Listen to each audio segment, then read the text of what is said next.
You're listening to The Briefing, first broadcast on the 3rd of November 2025 on Monocle Radio.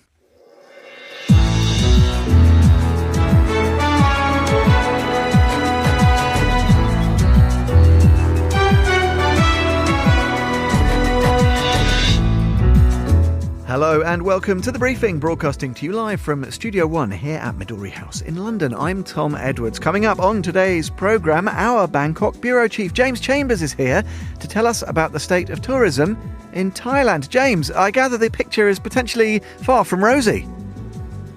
Yes, that's right, Tom. High season has just kicked off here in Thailand and the country's missing a few million Chinese tourists.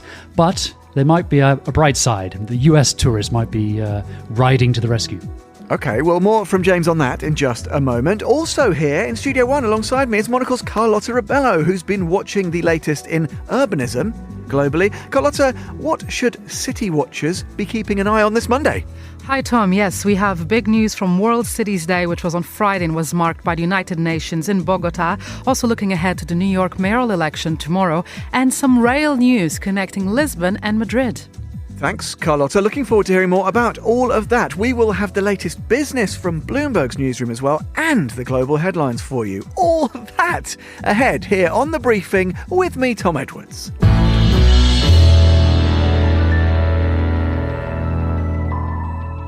Hey, very good afternoon, good morning, good evening to you wherever in the world you are. Thanks for kicking off your week with Monocle Radio. A pleasure to bring you this Monday edition of the programme, which we will start, as suggested, in Thailand, where officials from an industry body representing some of the country's travel and tourism operators are calling for the government to do more to address what they say is set to be a precipitous decline in visitor numbers by year's end. Well, let's get more on this. I am delighted to say we're joined now by James Chambers, Monocle's Asia editor based in Bangkok. Good evening to you, James. How are you today?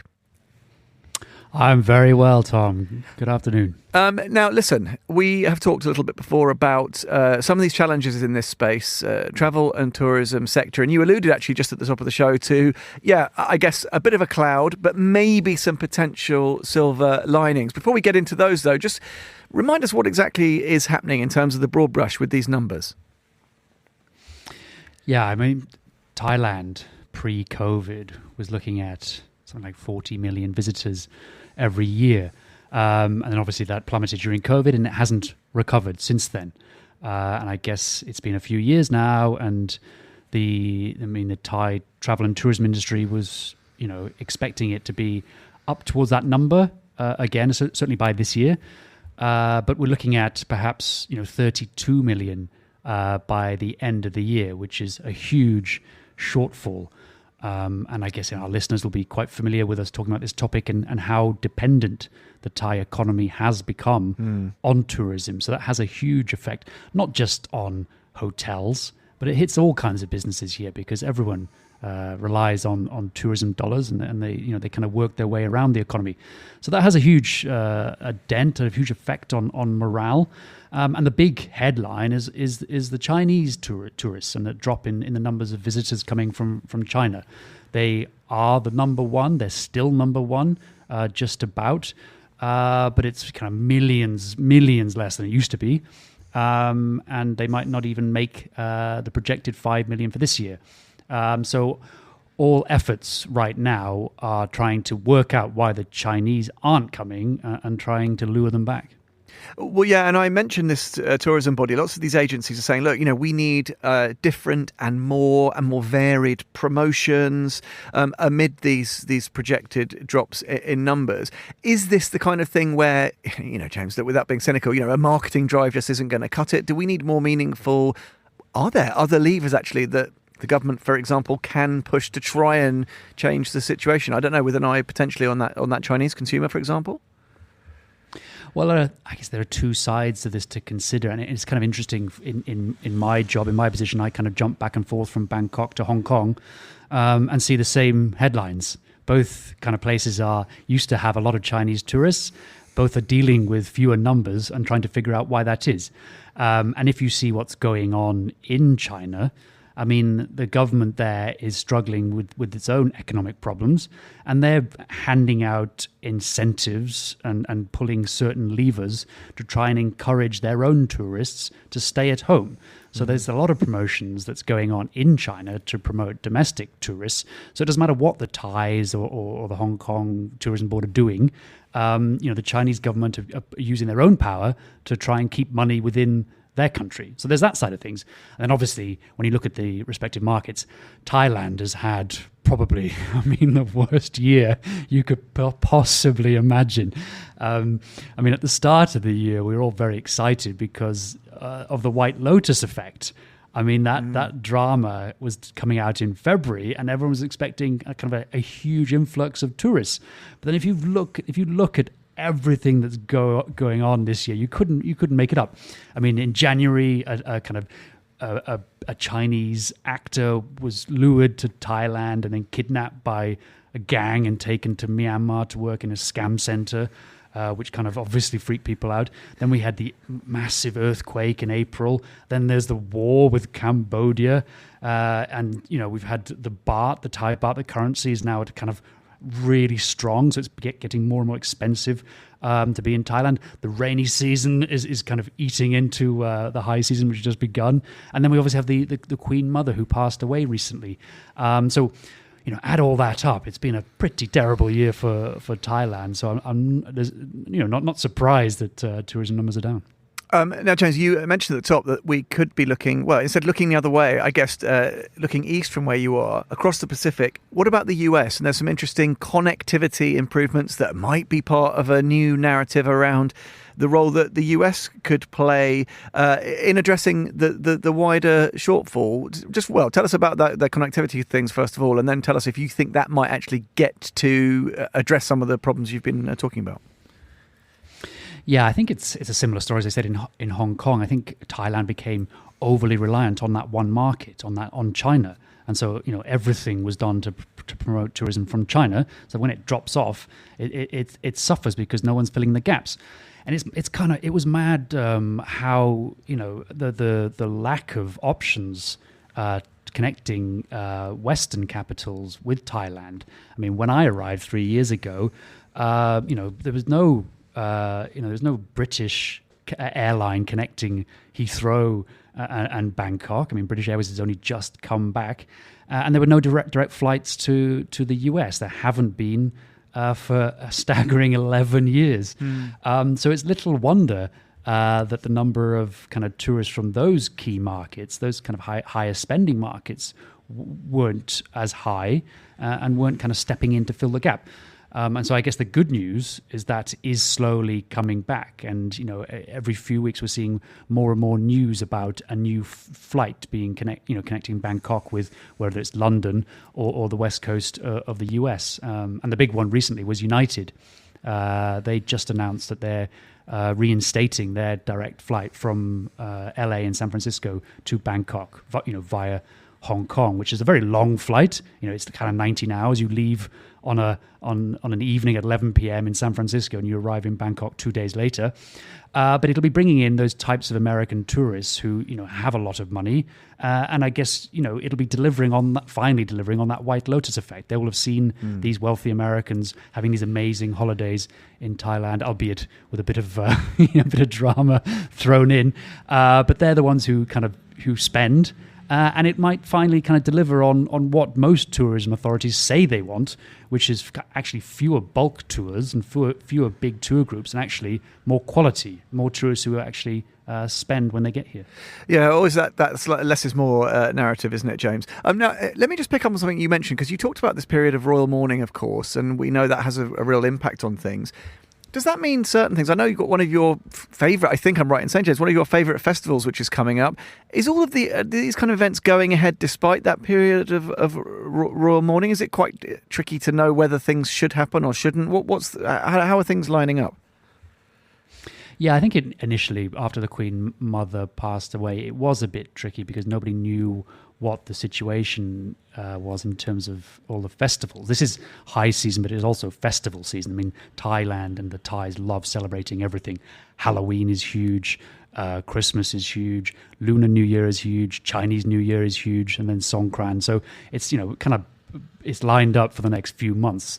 And And I guess the fear for businesses relying on this kind of event-driven tourism and income was that they'd have to either cancel or downgrade their celebrations. But partly because of the state of the economy, the government came out and made it very clear that all the events are going to go ahead.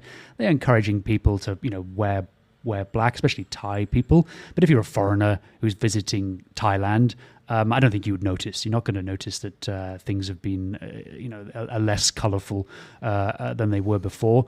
And the official mourning period for a year only really applies to, the royal family, civil servants. So if you're a tourist, you won't really be caught up in any of this. And as you mentioned, Loy Krathong is coming up on Wednesday evening, which is my absolute favourite Thai festival of all of them. It's one where you go to a park or by the river and light a candle on this little kind of basket and set it onto a lake or a river, and it's like an offering to the god of water. It's a beautiful festival, very sedate, full of light, and great for children. So it is definitely my favourite Thai festival. Oh, I love that, James. What a poetic picture you capture. Well, do enjoy it on Wednesday. And goodness me, you're packing things in this week. Our own Tyler Brulé, I think, was in town, and then you're jetting off to join him. I think in Hong Kong, one of your former stomping grounds, aren't you, this week? That's right. Hot off the heels of Loy Krathong, I'm flying over to Hong Kong to meet up with Tyler. He's on a bit of an Asia trip right now. He was in Bangkok, then he's in Singapore right now, then he's coming to Hong Kong. He's going to be speaking at the FCC there about kind of the media landscape and a bit about Monocle and quality of life. And then Thursday evening, we're going to have a book launch at the Monocle shop in Wan Chai, our beautifully renovated shop. I mean, we used to have loads of events there pre-COVID, but I think this might be the first one actually since then. So very excited to be back in Wan Chai. These are kind of little street affairs, like we invite all the neighborhood.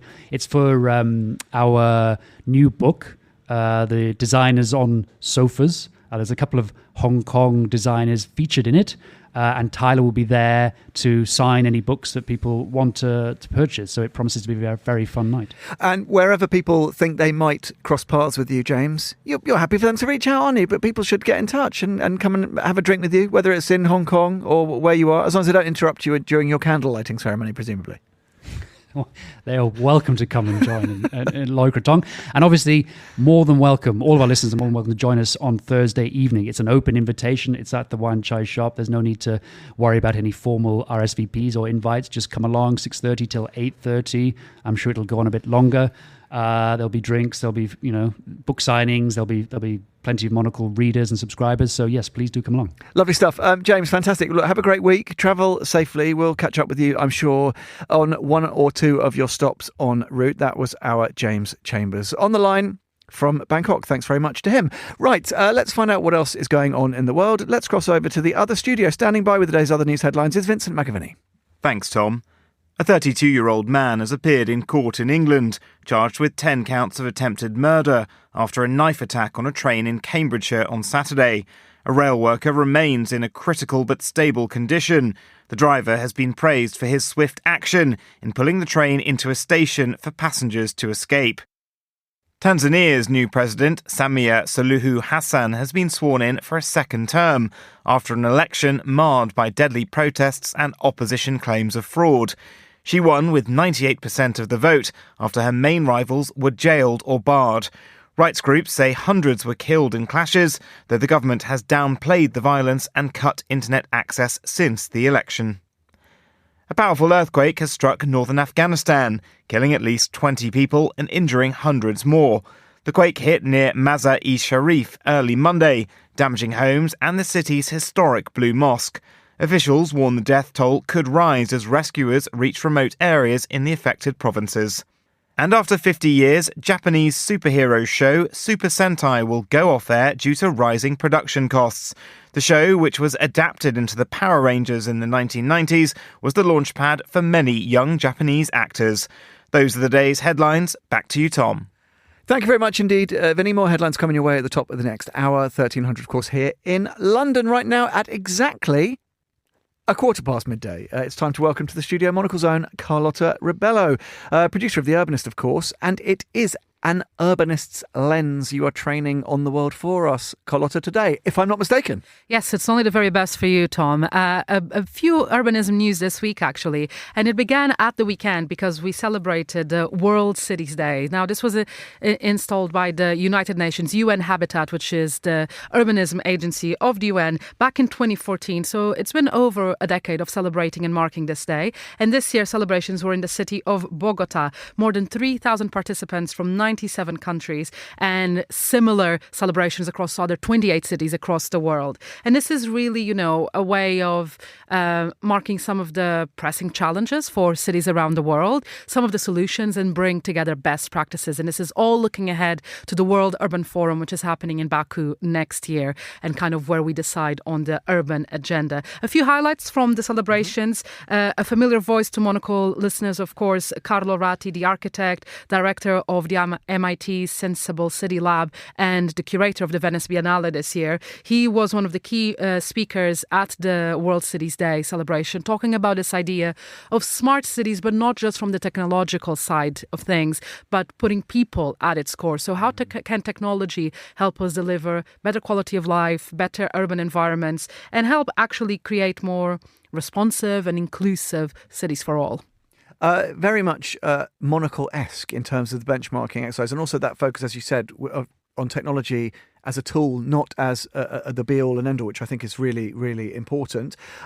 Let's cross to, a big major metropolitan area, New York, Carlotta. Lots of talk about this, lots of coverage, particularly on the other side of the pond. What do you make of this? Where are we in the race? Bring us up to speed. Well, it is very interesting. This is the New York mayoral election, which happens tomorrow. But this weekend was the early voting, which closed yesterday. And not just as, 735,000 ballots have been cast so far in early voting. So nearly 1 million people have voted. But it's also the biggest surge in young voters in quite a while, which really shows this is the highest early in-person turnout for an election that's not a presidential election in the city of New York. Now, listeners who want a bit of a primer, the two names really in the race are Andrew Cuomo and Mamdani, who is from the Democratic side. And the latest numbers, this is from the Marist poll that came out last week, shows that Mamdani has 48% of the vote, with Cuomo to 32%. And then Sliwa, the third candidate, who ran last time around as well, is at third with 16%. Now, Zoran Mamdani is an interesting case. This is, a campaign where, because he is a Democrat Muslim, at a time of friction in the US, you can kind of imagine the attacks that his campaign has suffered. But he was very smart, and I think a lot of the early voting, people suggest, has gone to him because he just accepted it. It's this is why I'm not like the others. And, over the weekend, he was pictured at several Halloween parties. He's like, yep, young New Yorkers are my electoral too. And it's quite interesting to see just how this pivot is clearly having a result in the early polling. And now there is a lot of conversations, depending on tomorrow's results, on whether is this the model the Democrats should follow to, defeat a Republican that has quite a well-established name in terms of politics, or is this a one-off? So I think tomorrow will be really interesting. And, Mamdani and his campaigns made videos, speaking Spanish, speaking Arabic, I think he made one even speaking French. So really appealing to this idea of immigration and community at a time that we know that is what's being under attack from the other side. So tomorrow should be an interesting day. It's a super interesting race. And as you said, I think there's quite a lot of attendant questions that may be answered depending on the direction of travel. Really interesting, and we'll obviously be keeping a close eye on that across Monocle Radio and Monocle's other channels. Would you like to head to your own the mainland motherland, Carlotta, for your final item? I would love to head there, and soon I'll be able to do that by train, because we do things slow in that side of of Europe, but finally, after many, many years of discussions, both the Portuguese and Spanish governments have agreed, and the European Commission has given the green light that there will be a high-speed connection between Lisbon and Madrid by 2034. Tom, this might seem like it would have been a given, it would have been an obvious, but we're talking here a high-speed connection. There's not even a slow speed connection at this moment. So it is really, really big news. There used to be, and it was one of those victims of COVID and of the pandemic. So it's really good news that this is coming back. Now, this will be a 5-hour rail link between Lisbon and Madrid by 2030. And then by 2034, when the next phase of construction is completed, it will be reduced to 3 hours. And that really can change how the Iberian Peninsula is connected and how people move around. Now, the first bit of this high-speed line is set to be completed by the end of this year and enter into operation at the beginning of 2026. That's between Évora in Portugal and Caia in Spain. So it's not the full length, but it's parts of the high-speed rail. And, we're talking about something that needed this support from the European Union and the European Commission in this case to get the funding, to get things moving. And it's interesting for Portugal because, as you know, and we've spoken on this show previously before, there is a big conversation about building a new Lisbon airport, which has been ongoing for decades, and the government is set on this location slightly south of the river, still in Lisbon, but south of the river. And one of the conditions is that it has a connection to high-speed rail. So if this all, I want to hope, everyone is talking to each other and everyone is agreeing with each other, it could really change how people travel to southern Europe and to that side of Europe and between Portugal and Spain too. Carlotta, I gather, they need things like a bridge over the Tagus. There's all these kind of complicated we already have things. two. We already have two They bridges. need another. In this country, if we say by 2034, you can be ready to enjoy it by, say, 2070. That's how do they get, on the Iberian Peninsula, 2 different governments that are also changing all the time. Are we going to see this by 2034? Put your neck on the block for us. Oh, I don't think it's worth it. I'll just give you an indication. The conversation about a new Lisbon airport has been going on since before I was born, and it's still not built. So that gives you a time frame. So don't hold your breath. Carlotta, excellent stuff. Thank you very much for joining us on the programme. Let's cross to Bloomberg's newsroom next. Our friend Ewan Potts is standing by with the latest business news before we wrap up the show. Good afternoon, Ewan. How the devil are you this Monday? Hello, Tom. I'm very well, thank you. Jolly good. Now, Ewan, one thing that we've been talking to recently, which has really interested me, is this sort of weird circular investing cycle amongst tech firms. With tech firms effectively sort of kind of subsidising their own partners and then those partners subsidising them. And we're seeing, more big players borrowing to get on board the train. What's the latest? And is this another example of that circularity, Ewan? Yeah, there's a bit of concern in the markets about some of this circularity, but I'd say that is really a minority concern. The market is really being driven higher by this incredible AI-fueled rally, record highs on so much excitement about our AI bot-driven future. But there are plenty of questions about all of this, how and when all of this investment will pay off, and who the winners and losers will be. If you remember 25 years ago in the dot-com boom, there were plenty of companies and investors who got burned by all of that. So interesting news today on some more about big tech borrowing. Alphabet, the company behind Google, is planning to raise at least 3 billion euros in Europe's debt market. It's the second big debt offering the company's made in the region this year. Last week, we saw shares in Meta, the company behind Instagram and Facebook, slumping after it borrowed a whacking $30 billion. That was the biggest debt offering anywhere in the world this year. Mark Zuckerberg's really going all in on AI, but investors are a bit concerned about when, or indeed if, this investment is going to pay off for Meta. In total, investment bank Morgan Stanley reckons that the big firms, known as the hyperscalers, will spend about $3 trillion on infrastructure like data centers between now and 2028. So that's just over the next 3 years or so, an enormous sum of cash. And roughly half of that is going to be funded through cash flows. Remember that many of these big tech companies are very profitable. That still leaves half of that $3 trillion to be funded by borrowing. So that is a lot of debt fueling this AI boom. Well, talking of borrowing, what about Sell America? Where are we at this one, you? And I'm sure we've discussed it before on the programme. It's kind of divided investors a little bit. I don't know. What do we know now? Yeah, fascinating this. Warren Buffett, probably the world's most famous investor, has a maxim. He's got lots of maxims, but one of his favourite maxims is never bet against the United States. Well, that is exactly what investors were doing in the first half of this year. The dollar slumped 9%. That's a big move in the dollar in the first half of this year. Stocks, you remember, completely cratered in April when Donald Trump unveiled that massive board of tariffs. People thought the global trading system was going to collapse. And US government debt sold off as well. Well, if you're still betting against America in this latter part of the year, then you'll be getting your fingers burnt. The dollar is having a bit of a resurgence. Stocks have had an enormous rally. They're up more than 35% since those lows in April. And I think most interestingly, this is written up today on the Bloomberg website and terminal, is about the debt market, the market for US government debt. Now, there's $30 trillion worth of outstanding bonds from the US government. It is the most indebted government in the world, of course. And actually, that government debt, you would think, would have done badly this year, given the yawning budget deficit. Trump's tax cuts are generally unfunded, and all those attacks on the Federal Reserve. Those are all things which are bad for government debt. But actually, US government debt is up about 6% this year, and it's on its way to its best year since 2020. So I think really quite surprising. We can see why stocks might have gone up, but government debt is also having a surprisingly good year.